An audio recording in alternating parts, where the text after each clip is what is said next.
In this debate, it simply won't be possible for me to do justice to the magnitude of concerns that have been raised with me on the imminent full rollout of universal credit across the city of Liverpool.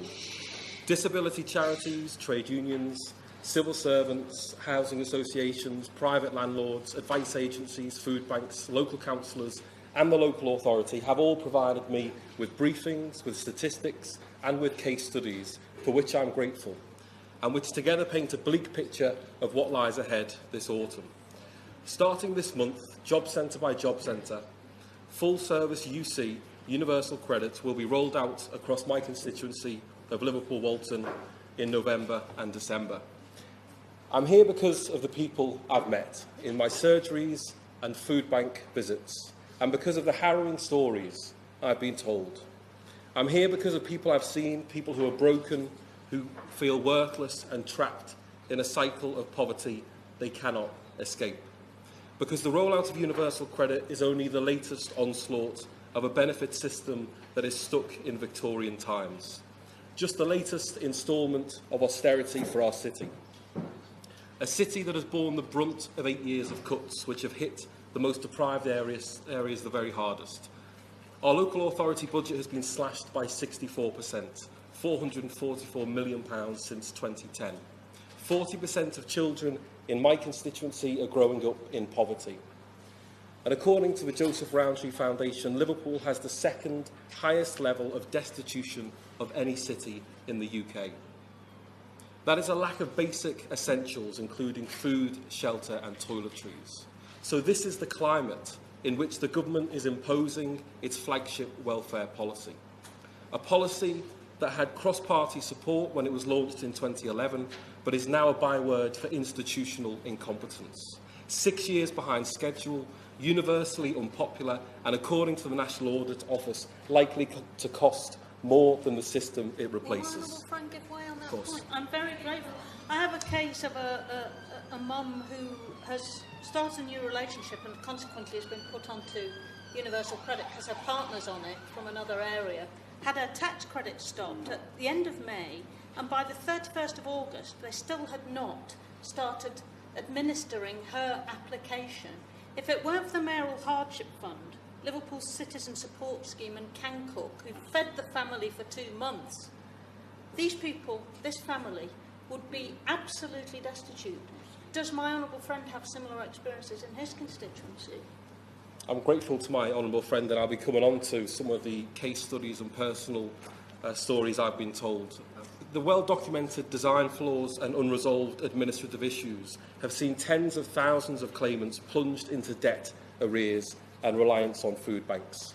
Already my casework is loaded with people struggling to make ends meet, and piling universal credit, a policy citizens' advice have called disaster waiting to happen, onto an economic situation already bordering on crisis, will lead to levels of hardship not seen in the city since the 1980s.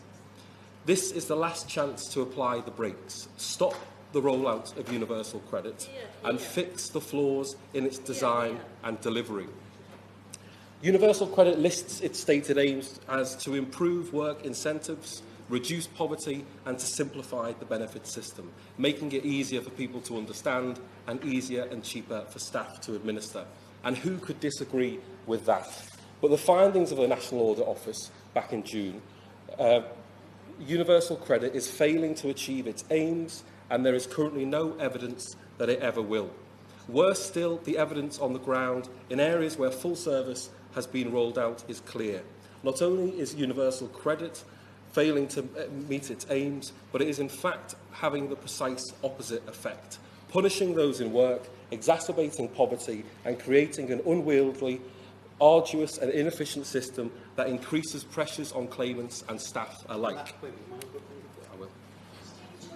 Thank you. I'm grateful to my honourable friend and congratulate him on securing this debate. One of the flaws of the system is the question of the rigidity of the assessment period, and I'm in correspondence with the Minister of State on behalf of one of my constituents affected by this rule that says if you have 2 sets of earnings in one assessment period, you then get nothing or a reduced amount in the next period. And my constituent is already worrying about how she's going to afford Christmas. Surely that cannot be acceptable in this day and age. I'm grateful to my own friend. It's absolutely unacceptable, and we know, and ministers know, that the system has major structural problems.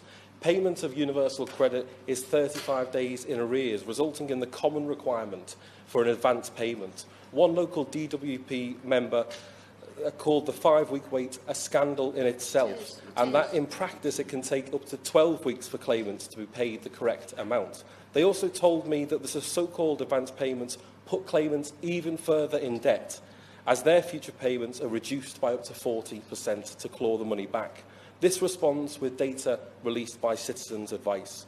Over half of their clients who receive universal credit were forced to borrow money while waiting for their first payment. Other problems include payment as a single lump sum, including housing costs, causing households to choose between food or rent, especially at the outset of the claim. Then there's the online system. Well, we know 17% of people earning less than £20,000 never use the internet, and I've met people in that very situation. 1 in 5 disabled people, 2 in 5 with learning disabilities don't have access to the internet, and the DWP's own analysis says just under half of all claimants are unable to register their claim online at all. And how has this government prepared for the online rollout in Liverpool?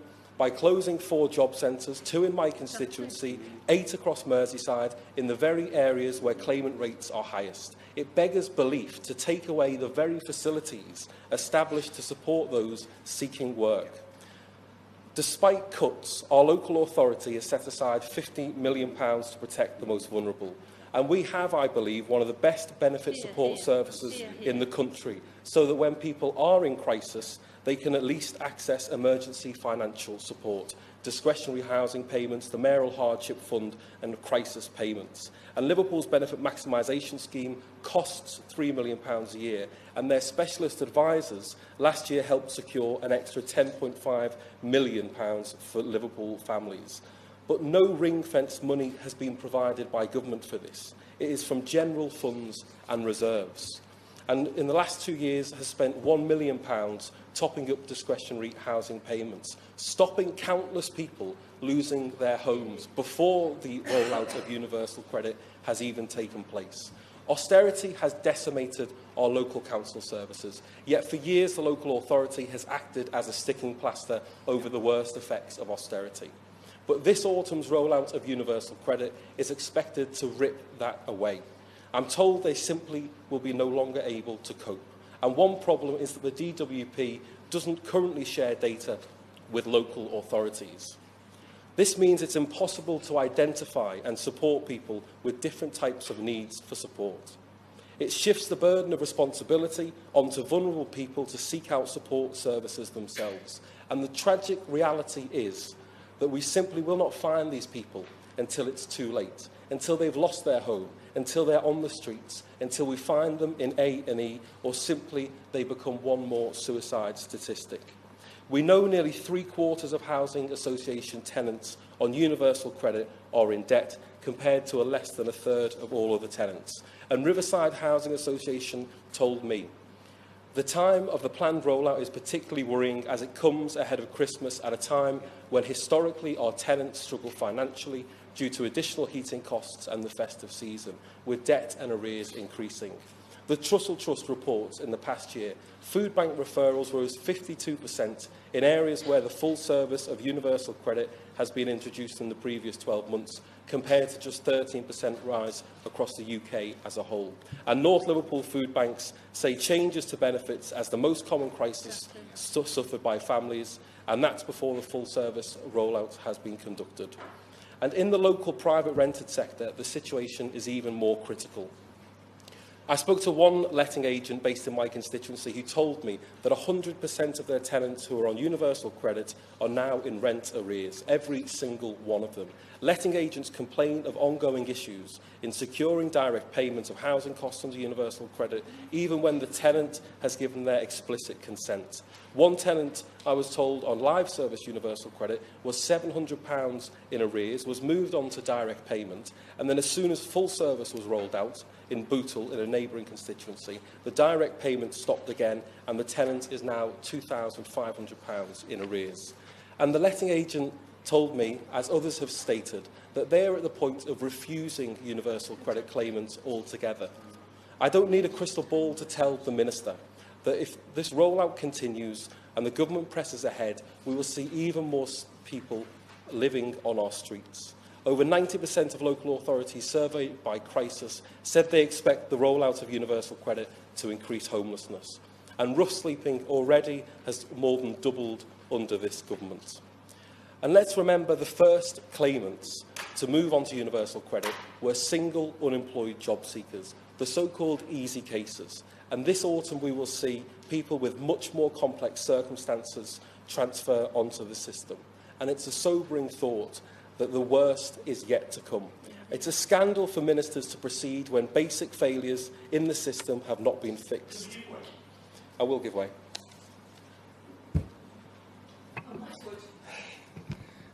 Thank you. And I thank the honourable gentleman for giving way. And whilst I understand his quite legitimate concerns, can I offer just a little reassurance following the rollout that's already happened in Dudley, where actually what is being seen by many claimants and by the Job Centre, particularly in Stourbridge, is that the universal credit is giving them extra flexibility to help cases that simply would not have received the help, the appropriate support they needed under the old system, and more people are getting into work and precisely the kind of difficult cases he refers to, and staying in work. I can tell him categorically that is not the experience of people moving on to universal credit, and the evidence does not back that up, the evidence that I'm stating here in my contribution. We're told, analysis by Citizens Advice shows that a self-employed worker earning £9,750 a year would be £630 worse off under universal credit than an employee with an identical annual income but paid through a regular monthly salary. And it is quite frankly astounding that this government has overseen, on the one hand, an increasingly insecure job market based on bogus self-employment, agency and zero-hours jobs, whilst on the other hand putting in place a welfare system which leaves those very workers hundreds of pounds worse off each year. And then there's changes to the work allowance. Take Mary, a hard-working single parent of 3 children in Liverpool. Under the old system, her income was topped up with £48 child benefit each week and the universal credit payment of £885 a month. But after the changes, Mary's salary and child benefit remain the same, but her universal credit was cut by £219 a month. Just another family pushed into hardship. And yesterday, I visited a constituent of mine called Annie. Anne went on to UC when she lost her job as a cleaning supervisor in Brighton in July 2015. She phoned the DWP the next day to register a claim and was asked to attend her local job centre in Everton. She attended and was advised she would need to go online to register, but she explained she'd never had access to a computer or training to use the computer, and she was asked if she had a relative that she could go and get assistance from. She was never once offered assistance in completing the application, even after admitting lacking the skills to do so. She attended a universal credit appointment on the 18th of August and received her first payment on the 21st of September. She went 10 weeks without receiving any payments, and when she was in distress, she was told to attend the local food bank. So she sought out the support of local councillors in a surgery due to the humiliation she felt about her situation and her lack of food. And after her claim was live, she then had 3 consecutive months of sanctions due to the bewilderment of the system and lack of understanding of the digital diary. She was then informed she had to travel to look for jobs. Without any offer of travel expenses up front, all expenses had to be claimed back through receipts. And her summing up of the experience was that it was humiliating, degrading and utterly confusing. And Anne was one of the easy claimants selected for live rollout, one of thousands in our city who will have followed a very similar path, from factory work decades ago to low-skilled work more recently, now on the jobs market with no computer skills to navigate this system. And I'm sick of living in a society where we punish people because the broken economy does not provide them with decent jobs. Yeah. And what looks good to ministers on paper is, in reality, asking a 60-year-old woman who has worked all her life to spend hours each day walking around the city, handing in CVs in shops, begging for jobs. And I just don't think it is humane or worthwhile for our society to be in that position. So I'm here today to ask the Minister to apply the brakes, stop the rollout of universal credit in Liverpool and fix the flaws in the design and its delivery. Outside of Whitehall, there is total acceptance that the current system will cause untold misery and push communities to breaking point across Liverpool.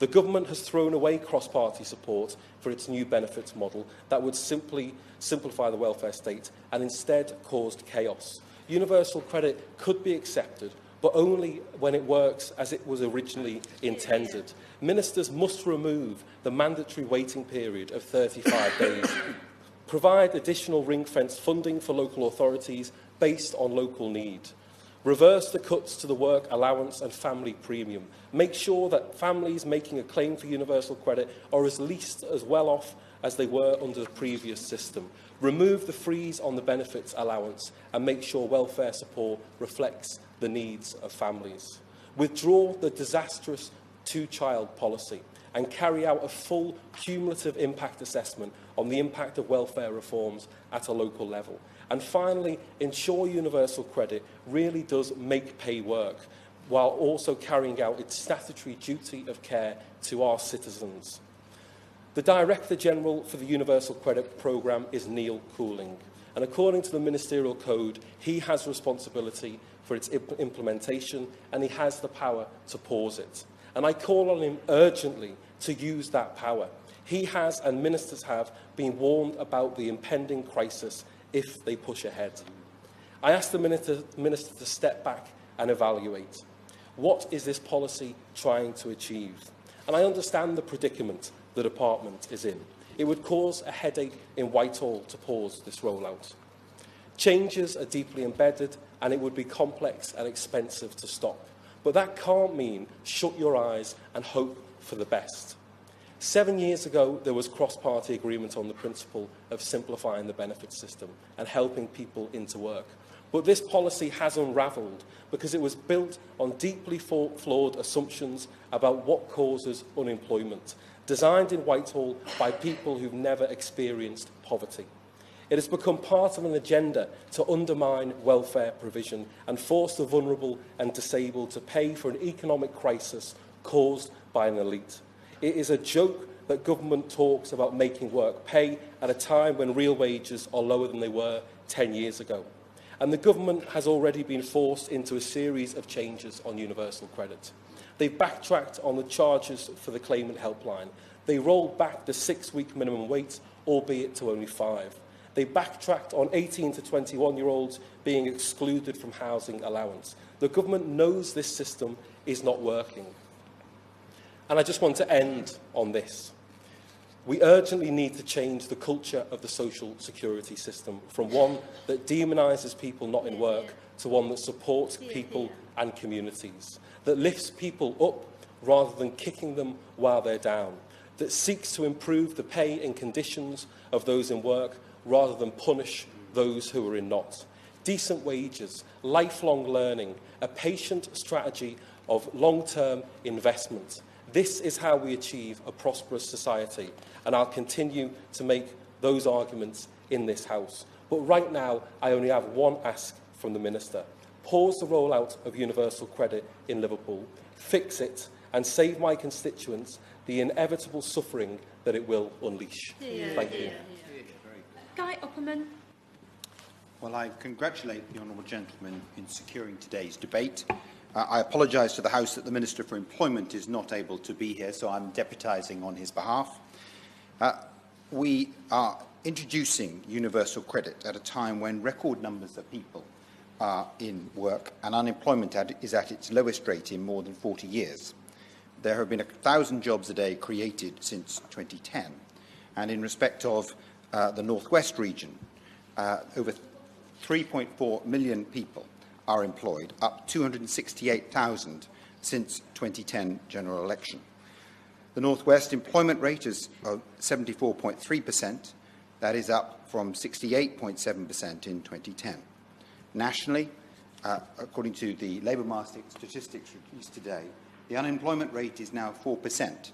It has not been lower since 1975, and the employment rate is 75.5%, and that is again a near record high. It is a pleasure to serve under your chairmanship, Ms McDonough, and it is an opportunity for me also to make the point that nationally the number of children living in workless families is down 608,000 since 2010. As of March 2018, employment rate of people aged 16 to 64 in Liverpool itself was 67.6%. That's up from 60.3% in March 2010. And in Merseyside, as of March 2018, the employment rate had increased from 64.2% before the 2010 election to 70.2%. I will now try and turn to the points raised by the honourable gentleman and try and address the issues on relation to universal credit. As I'm not the Minister, I may not be able to answer the specific questions raised, but I will definitely be writing, as the honourable lady has been artfully demonstrating to me across the chamber. I will be writing to them on behalf of the department, will be writing in relation to specific questions raised by honourable members.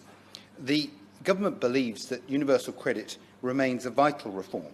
It replaces an outdated and complex benefit system whereby the 6 benefits are replaced with one simple monthly universal credit payment, designed to support people whether they are in work or out of work. And there is no doubt that the old system did not incentivise people to come off benefits and get into work. Under universal credit, I will, of course. Does he accept that administration of universal credit is chaotic? I had a constituent who ended up being sanctioned for a year after his father died and he was unable to cope with going to meetings. Then, after my office intervened, his benefit was reinstated, the sanction was removed. He had 8 letters telling him this.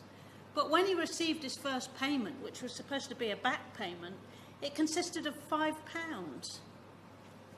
Well, clearly, I can't comment on the individual case, but it is unquestionably the case that the old system had inherent flaws and was, as the honourable gentleman very fairly made in his speech, was the right thing to be reformed at the particular time. We may have a debate and a discussion about the quality of the system thereafter, but the reform of the old system was unquestionably the right thing.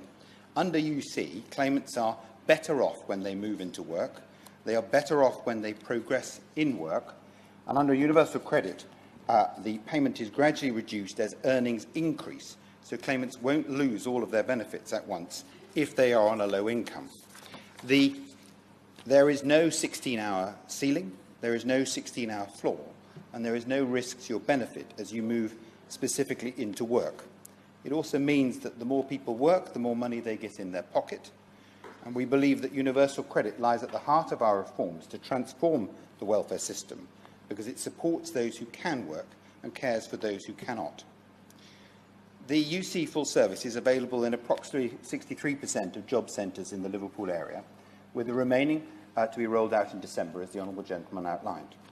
I would urge all honourable members to visit their local job centres and speak to both the staff who are in charge of the system and the work claimants and the claimants who are attending.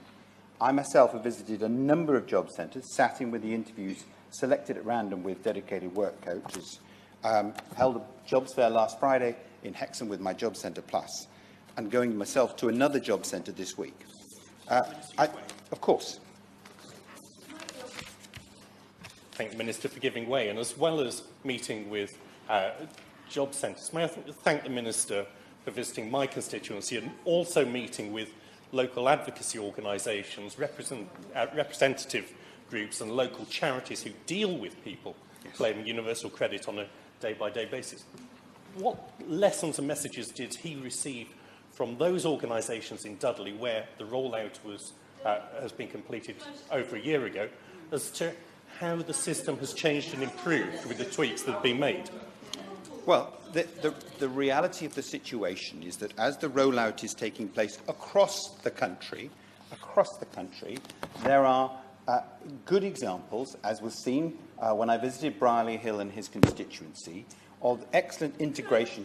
Just to speak, I have been I have been generous in my interpretation of what can be said during this debate, but clearly it's about the introduction of universal credit in Liverpool, and I would like us to concentrate on Liverpool.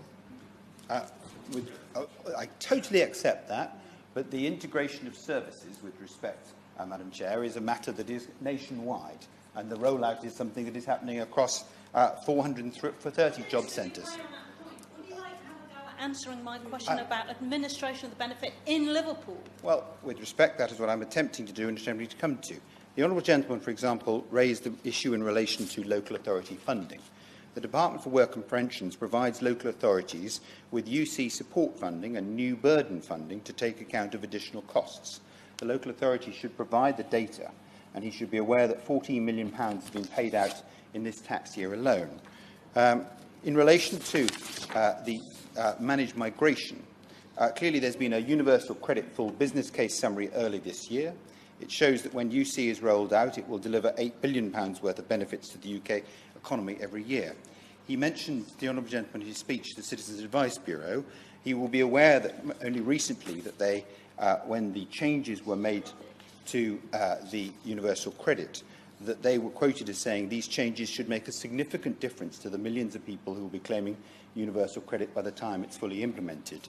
Similar supportive comments at the time were set out by the Trussell Trust and others.